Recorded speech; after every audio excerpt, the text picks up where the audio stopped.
They pulled the car over on a quiet morning road. Two men sat inside like any other travelers, one older, one much younger. Their hands were still. The officers opened the trunk and looked inside. What they found was a rifle mounted so it could shoot from the car and the tools to hide it. For many people, that moment became the loud answer to a question that had haunted a whole region for weeks. Who could do such a thing, and how could they hide among us? That instant, the car stopped, the trunk opened, the rifle seen, is the highest, most shocking part of the story. It is the moment when the long, scary stretch of shootings met a single, quiet arrest. But before that click of handcuffs and a crowd of reporters, something strange had spread through towns and cities. People stopped going out. Gas stations closed early. Parents held their children close. The country felt a chill, and for days many people wondered when and where the next shot would come. We stopped at that arrest for a breath. The officers had work to do, and the public waited for answers. But to understand how two men could bring a city to a standstill, we must go back to the nights that started it all. It began with small things that did not make sense. People driving home late at night were shot while they sat in their cars. A man pumping gas was struck while he stood by his car. A woman walking across a parking lot was hit. At first, the shootings looked random. They happened in different towns, sometimes many miles apart. The shootings were not in one place. They moved like a shadow. The police in each town tried to solve their own cases. But soon detectives saw a pattern. The bullets had similar marks. The ways the victims had been shot looked alike. The police started to talk to each other. They shared notes and photos, and then formed a larger team to work together.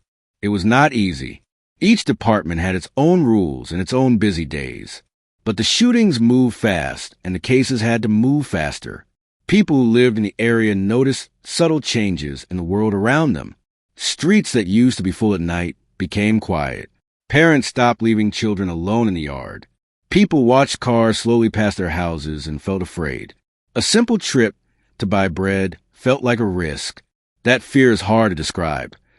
It is a feeling that the world you know could change in one small, loud instant. For many people, it did. The two men who caused this fear had a plan. One was older, the other younger. They traveled together. They chose places where the shooter could hide and still see his target. They liked spots where people would not expect danger. A gas station at dusk, a shopping plaza in the evening, a quiet neighborhood street. They did not rush. They waited for the right moment. The shots were quick. The shooter would fire and the car would drive away. Sometimes no one even knew where the sound had come from. One of the things that made the case so hard to solve was that the shooter did not look like a typical criminal. He did not hide in dark clothing. He used a car that seemed normal and ordinary. He moved from place to place, so detectives had to chase small clues over many miles. The older man did other things that made it even harder. He had ideas and plans about how to move and how to hide evidence. The younger man helped and watched. Together, they made it very hard for police to know where they would show up next. Detectives used every tool they had. They examined scenes for tiny pieces of evidence: a smashed light bulb, a shoe print, a piece of tire with a unique mark. They checked security cameras and traffic cameras, asking for video from hours before and after each crime. They tracked the time a car was seen on camera and the time a shooting happened. Little clues built a list of places and times that gave detectives a shape to follow. The work was patient and slow, but it was steady. News reporters told the story in the papers and on television, and that made the fear spread. When people heard that strangers were being shot while pumping gas, they read the story and worried for themselves. Some towns told schools to keep doors locked and to make sure children were inside. Police asked people to be watchful and to call if they saw anything odd. Tips came in from the public. A call about a car seen near a crime scene, a report of a man who looked nervous in a parking lot, a neighbor who remembered an odd late-night drive. Many tips were useless, but some were important threads. The shootings did something else. They crossed state lines. That means the police who were trying to stop them had to work together in a new way. Officers from different states and counties set up a special team to share information and to plan. They talked about the best ways to catch someone who could be in many places. They put up roadblocks and checked cars. They watched the highways, the back roads, and the places where people might stop.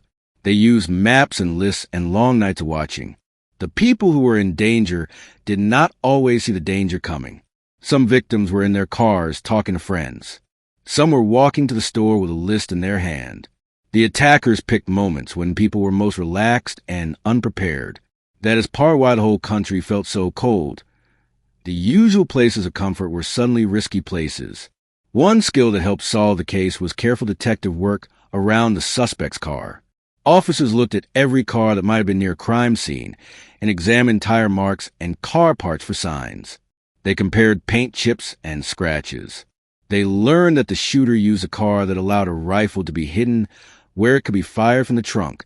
That idea, a weapon mounted to shoot from inside a car, made the crime seem even more frightening.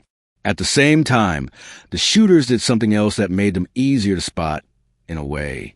They sometimes left little traces in the places they stopped. A small object might fall from a car. A receipt might show where they had bought gas.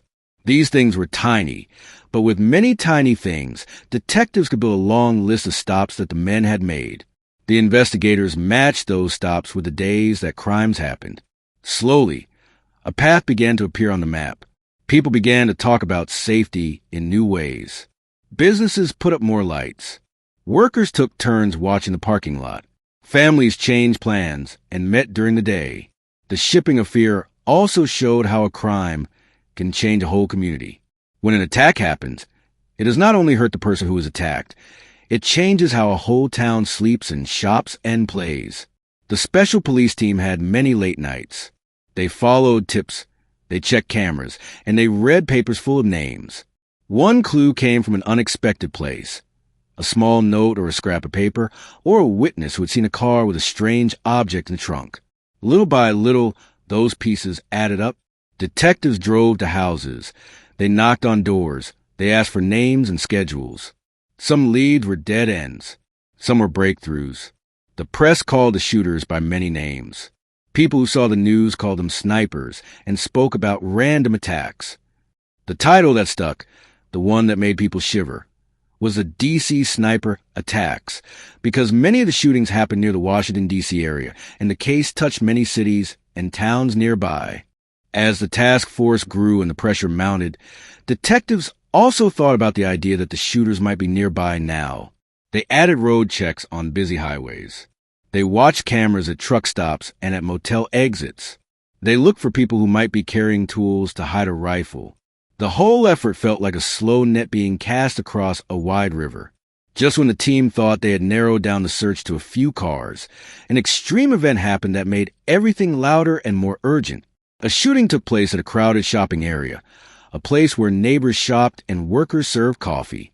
People were inside stores buying food and gifts. A single shot rang out. The scene changed in an instant. Shoppers ran. Parents grabbed children. A store manager radioed for help.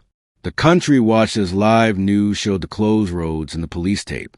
That shooting made the case no longer just a local worry. It made it a national story. The public wanted action. The detectives wanted answers. We end this chapter on that moment. The sudden shot at the busy plaza that shut down streets and made the news anchors speak in hushed tones. The panic was real and the fear spread fast. People who had once gone about their days without a second thought now checked their doors and their cars.